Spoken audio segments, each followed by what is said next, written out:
When you travel out of Nigeria, do not forget to travel with your culture and language.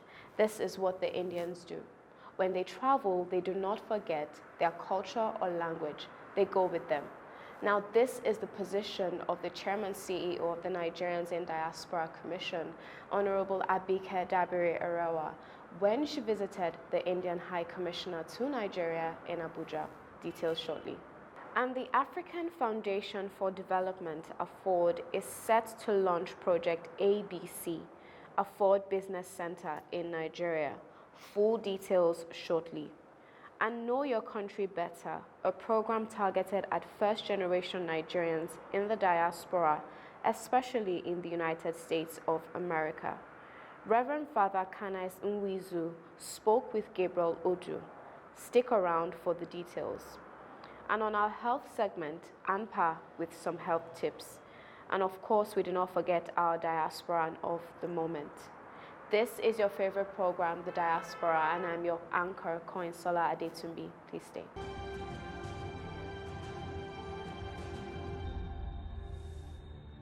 The Indian High Commissioner to Nigeria, who received the NIDCOM management against the backdrop of the celebration of the India Diaspora Day 2023, commended Honorable Abike Dabiri Arawa for a robust and continued engagement with the Nigerian diaspora global community. The envoy added, the Nigeria and India enjoy cordial and smooth bilateral relations. The importance of this particular thing of handling diaspora matters has not been relegated to anything else, rather it has gained more importance by coming back into the ministry. So that, of course, we would certainly wanted to convey that. And the 3-day event, yes, with the importance that diaspora relations have, our government has very well recognized that. Our Prime Minister takes part of it, and I'm very happy to note that you mentioned about President's visit, and during every visit there would be a town hall meeting with the diaspora. Our Prime Minister also does that in most of the places wherever he has been, and there has been overwhelming response from the diaspora to Prime Minister Modi. So this is something, and 15 out of 17 schemes, that is wonderful. In the sense that in 3.5, 4 years time, what you have achieved is something which is commendable. And I'm very happy that we have chosen to cooperate and exchange notes in this regard. So I look forward to be part of your future events, and we would also we certainly missed you, Madam Excellency. You should have perhaps gone this time, but there will always be a next time. And even if it is not only a Pravasi Bharati Divas, but in between also we would like to invite you to India to see what is there and how it can be done. And any other specific event that we will certainly be very happy to invite you.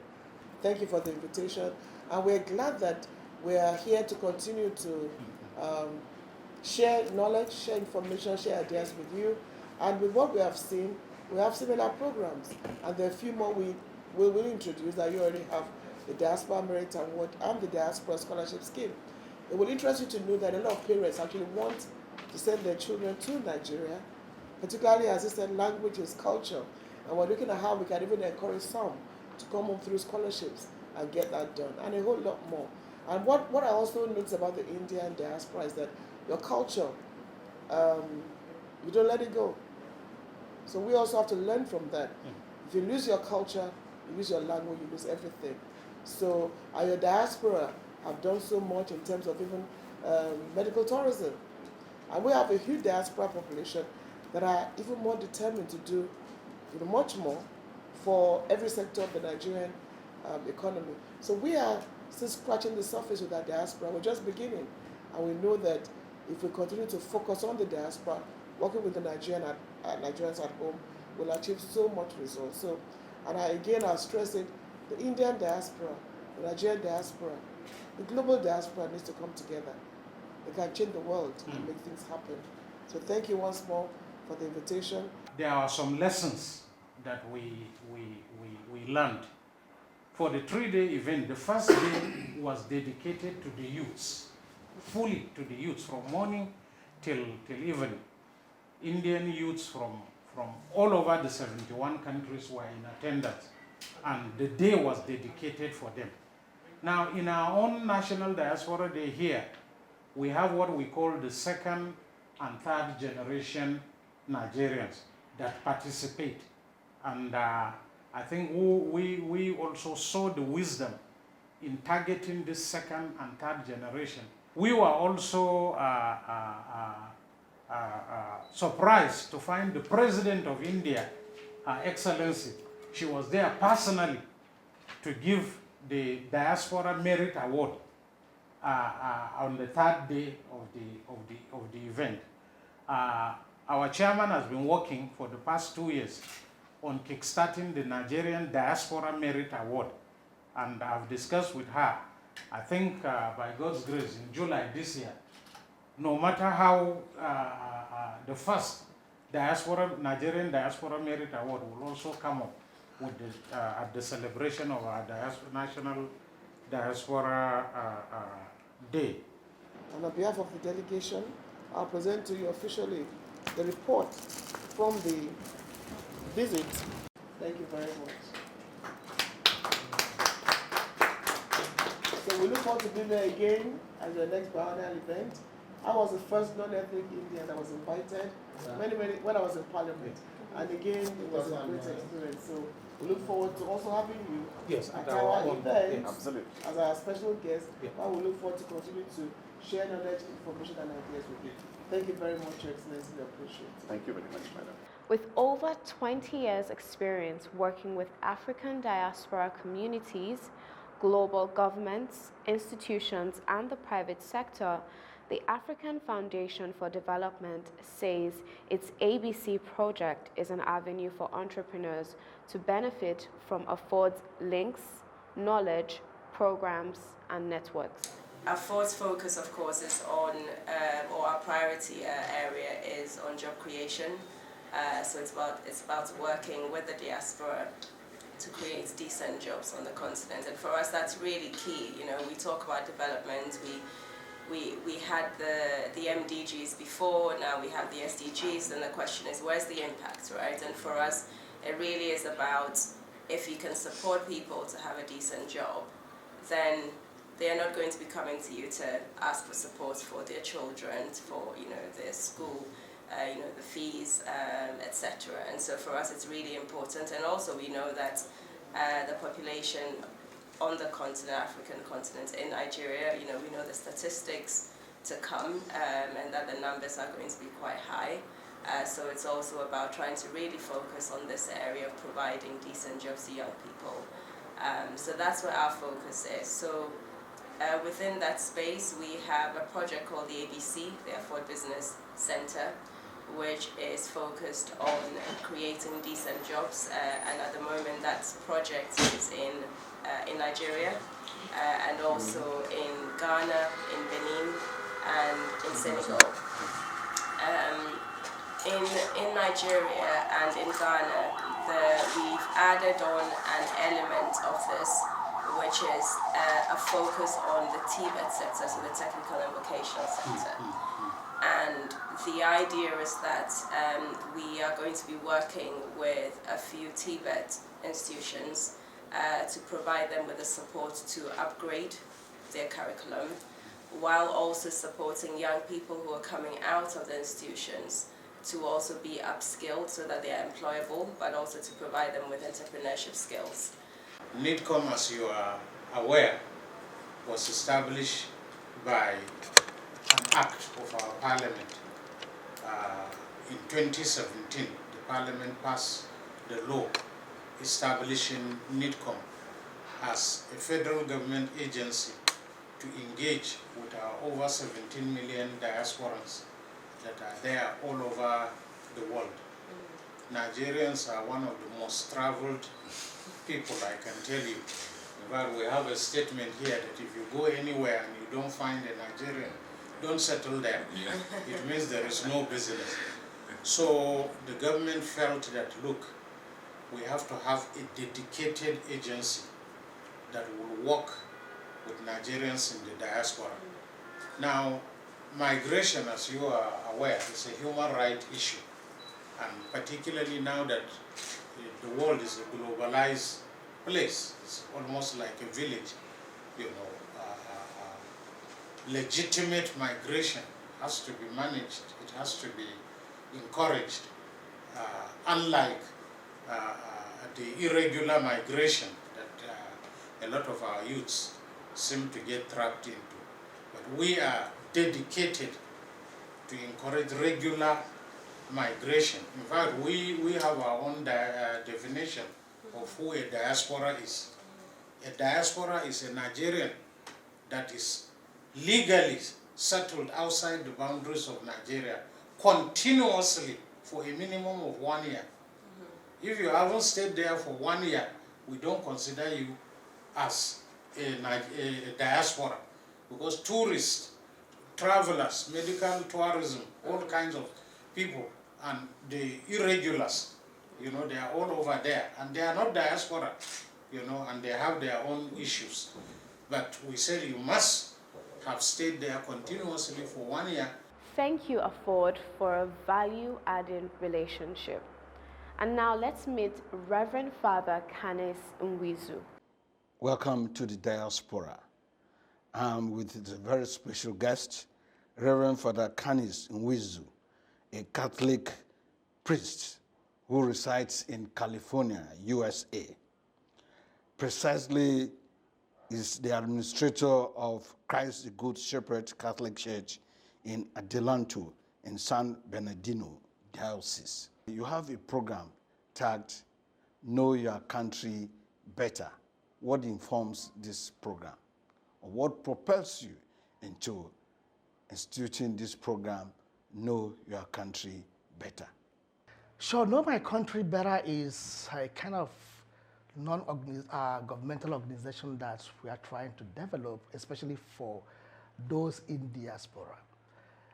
The reason why I came up with this is the fact that I have been with some of our Nigerians, especially the kids, some of the Africans, and one of the masses, because we do what we call the African Mass. And after the African Mass, we have some relaxations with the kids. And in one of the occasions, I try to find out from the kids what they think about our culture, what they think about our country. And what I heard was really, really not good news. Because most of them think that this country is completely in a mess. It's not habitable. And some of them wouldn't like to come back to be here because of what they have heard in the school or maybe in the media. And when I saw that, it came into my mind that we really need to tell our own story to our children so that they understand where we are coming from and where they belong. Granted, things are not perfect in our country. I don't think there is any country in the world where things are perfect. We have our own problems, but we also have some good things in our country. And that made me to put up this Know Your Country Better. So because I believe that we have to tell our stories and then let our kids know where we are coming from and the values that we have. Yes. What was the impression, especially first generation Nigerians in diaspora have about Nigeria? Okay, let me tell you a story of what really happened like 6 months. There was this family, they talked to their little girl who was maybe like 6, 7, and they told her, oh, we're gonna go to Nigeria. Are you excited to go? I said, oh no, I don't wanna go. Because there they have dirty water and then they have snakes and crocodiles in their water. So you see, this is the impression of this young little girl about Nigeria. But that's not what it is. I mean, we don't have crocodiles in our streams. We don't have snakes in our streams. We have good drinking water. But in school, they are told all these things just to put our country down. So we need to tell our own story. We need people to come from here to tell them the story. And I'm pretty sure and happy that most of them that really came back saw that what they were told is not what it is. Yes, I would like the story you told me off camera about a lady who about that whether Nigerians or Africans live in trees. Yeah, sure. You know, one day a lady came to me and said, hey, I heard that you guys live on a tree. How do you guys live on a tree? I was like, Jesus Christ, in this generation, people think that Africans still live on a tree. I said, well, yeah, we live on a tree. And the American embassy in Nigeria is also on a tree. And then she said, I guess I asked a stupid question. I said, okay, I don't know. You know, to be honest, I'm really proud of my country, though we have our problems. In America, for sure, I think Nigerians are the most educated. They have the greatest master's degree and then the doctorate degree. So if we have all these human resources and in good number outside this country, it means that we are really doing a great job. So what we really need to do is that great connect between those who are there and those who are here. And how do we do it? We have to really have people who could come from here to talk to us. And also, those up there, I keep on telling my friends and families who are in diaspora, try to come back home. I came back in December. When I was coming, a lot of bad news were just going around. They say, you cannot go, because if you go, they will kidnap you, they will kill you, they will do this. Sure, things like that happen. Here you are. Things like that happen. I've come home, I came home, I stayed, and I'm going back. Nothing happened to me. That's the good news. But enjoyed yourself? Sure, that's the whole thing. But if I did not come home, and with all the news that we get on WhatsApp, we get on Facebook, we get in social media, man, it's very terrifying. And that's what we have. That's the image of the country that we have. So we really need to rewrite this image, not only by doing good, but also, you know, the Western country, what they do best is not to wash their dirty linens in the public. And I think that is what Africans don't know. We always like to put out the bad for people to see. And the good ones, nobody put it on the WhatsApp. Nobody put it on Facebook. Nobody put it on YouTube. But the little bad ones, or maybe the great bad ones, everybody sees it. So what do we do? That should be the reorientation. Yes, of that's been what. talk about national interest. Sure, there should be a great reorientation of how things should be done. And when you look at our country, it looks like everything is completely drifting. Honestly, I keep on wondering, when can we go back? I was born in the 70s. Things were a little bit better. How can we go back again to where we respect life, we respect our elders, we are honest? Things, all these cultural values are completely eroding away. And that's why it's really difficult for those in diaspora to come back. They're scared. A lot of people that came home couldn't even go back to their villages. Some of them hung out in Lagos and Abuja. So you could see, that's not a great image. Many thanks, Father Canis. And now let's take a break with Boya Linko leading us. Ha! Not so fast. Look, I'm tired. I want to check out of this country for greener pastures. Just calm down for a moment. Please sit down. Do you have a job where you're going to? No, but someone is arranging, you know. Listen, Linko. Checking out of this country without proper planning means one thing. Unimaginable begin. You know, I've been in the diaspora, but legitimately doing great things at home and abroad. As I've been saying, without the proper footing abroad, the risk is not worth it. Listen, Alinko, it's better to be home than be trapped abroad, or even end up in prison.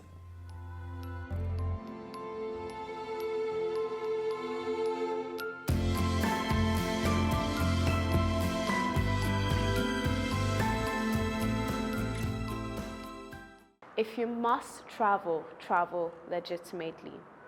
Now over to our health segment with ANPA Doctor. My specialty is obstetrics and gynecology.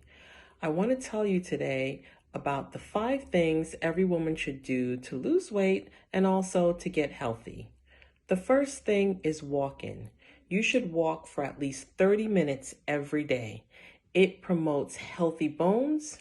It exercises your heart because at the end of the day, your heart is a muscle and it will benefit from walking. Also, you will lose weight because you're burning calories. Number 2 is intermittent fasting. You don't have to do intermittent fasting, but it is a simple way to lose weight. All you have to do is only eat within an 8-hour window. The easiest way to do it is skip breakfast. Your first meal will be at 12 noon and you eat between 12 noon and 8 p.m. During that time, make sure you eat healthy. During the fasting time, drink plenty of water. During the time that you're fasting, that's actually when your mind is the sharpest. Also, that's the time when your body will burn fat, and this is how you will lose weight. Number 3 is monthly breast exams. If you do your breast exams every month, you will learn what your own breasts personally feel like, so that if anything pops up out of the ordinary, you would be the first to know and take this to your doctor. When you do your breast exams, it is best to do it at the end of your monthly cycle. All you do is you put one arm above your head, you take the other arm, and you go around and around your breast in circles and learn what your breast feels like. Number 4 is getting a pap smear. You should go to your doctor at least once a year, get a pap smear. It is a test to detect early signs of cervical cancer. Cervical cancer is one of the leading causes of death amongst women, particularly Black women.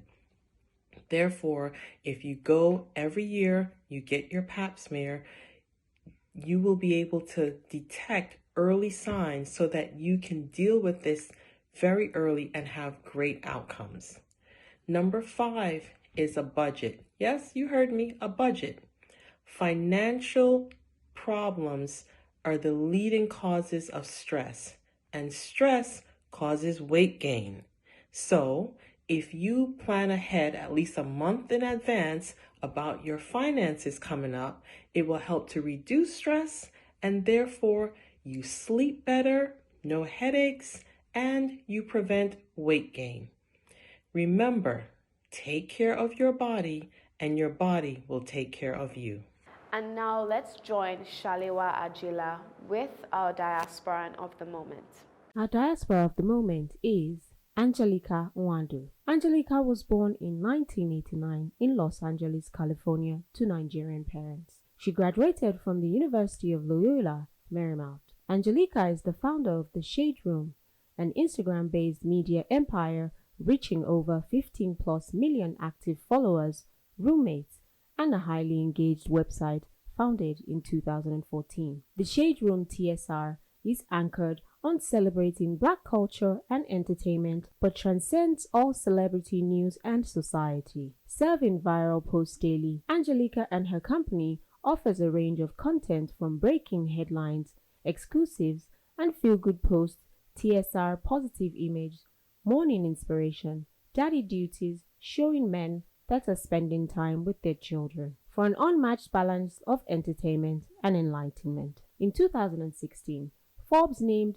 Angelica to its 30 under 30 list, saying she revolutionized celebrity gossip with the founding of The Shade Room. Cosmopolitan reports that The Shade Room followers across platforms now total more than 8 million people. TechCrunch named her to its list of 18 female founders who killed it in 2015.